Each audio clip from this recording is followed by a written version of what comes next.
मित्रों, क्या आपको पता है कि दीपावली का ये पर्व है जो कि 5 दिन तक मनाया जाता है, इसके पीछे की क्या कहानी है? दीपावली पर्व की शुरुआत होती है तुम्हारी धनतेरस से। धनतेरस, जिसे धन त्रयोदशी भी कहते हैं। उसके बाद होती है रूप चौदस, जिसे नरक चतुर्दशी भी कहते हैं। उसके बाद अमावस्या होती है। अमावस्या को लक्ष्मी पूजा, लक्ष्मी गणेश पूजन होता है और दीपोत्सव होता है। उसके बाद आपकी पड़वा होती है, जिसमें गोवर्धन पूजा की जाती है।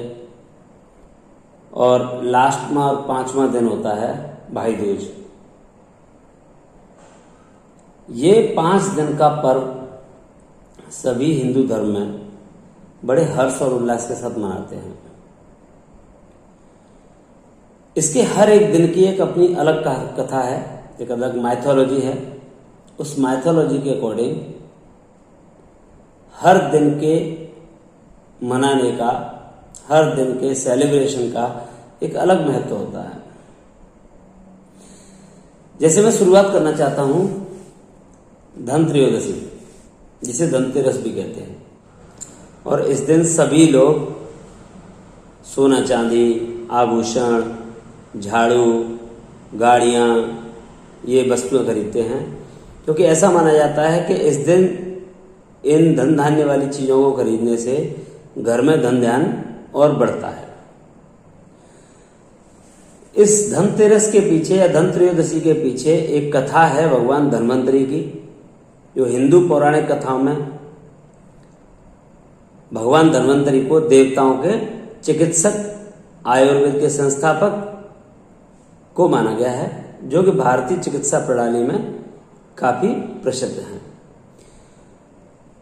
भगवान धन्वंतरी को भगवान विष्णु का ही रूप माना जाता है, क्योंकि जब समुद्र मंथन हुआ था तो समुद्र मंथन के समय भगवान विष्णु के रूप में ही एक हाथ में अमृत, एक हाथ में शंख, एक हाथ में चक्र और एक हाथ में जलों का, जो कि एक औषधीय पेड़ होता है, घड़ा होता है, जिसमें औषधि के प्लांट लगते हैं।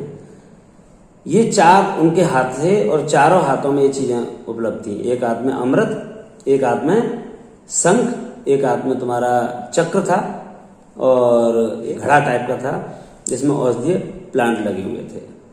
इनके पीछे कहानी तो बहुत बड़ी है, अगर मैं इस तरीके से बताऊंगा तो बहुत लंबी हो जाएगी। मैं एक सारांश में बता देता हूं कि जब समुद्र मंथन हुआ था तो राक्षसों ने और देवताओं ने मिलकर संयुक्त रूप से समुद्र मंथन किया था।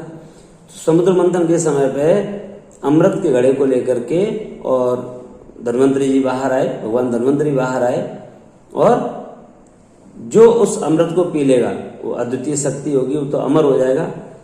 तो इसीलिए जैसे ही समुद्र मंथन अपने चरम पे पहुंचा था, भगवान धन्वंतरी उसके अंदर से निकले बाहर की तरफ। उनके हाथ में जो घड़ा था, धन्वंतरी की उपस्थिति को भगवान विष्णु द्वारा ब्रह्मांड की भलाई सुनिश्चित करने के लिए एक दिव्य हस्तक्षेप के रूप में माना जाता है। उनकी उपस्थिति ने देवताओं को अच्छे स्वास्थ्य और अमरता का आशीर्वाद दिया था। उन्हें हिंदू शास्त्रों में सर्वोच्च उपचारक के रूप में स्थापित किया गया है।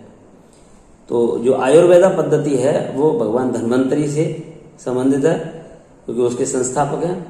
और जो धनतेरस है वो भगवान धन्वंतरी से रिलेटेड हो गई, संबंधित हो गई, क्योंकि धन्वंतरी की जो औषधि हैं वो सबको स्वस्थ और धनवान बनाने के लिए दी गई थी।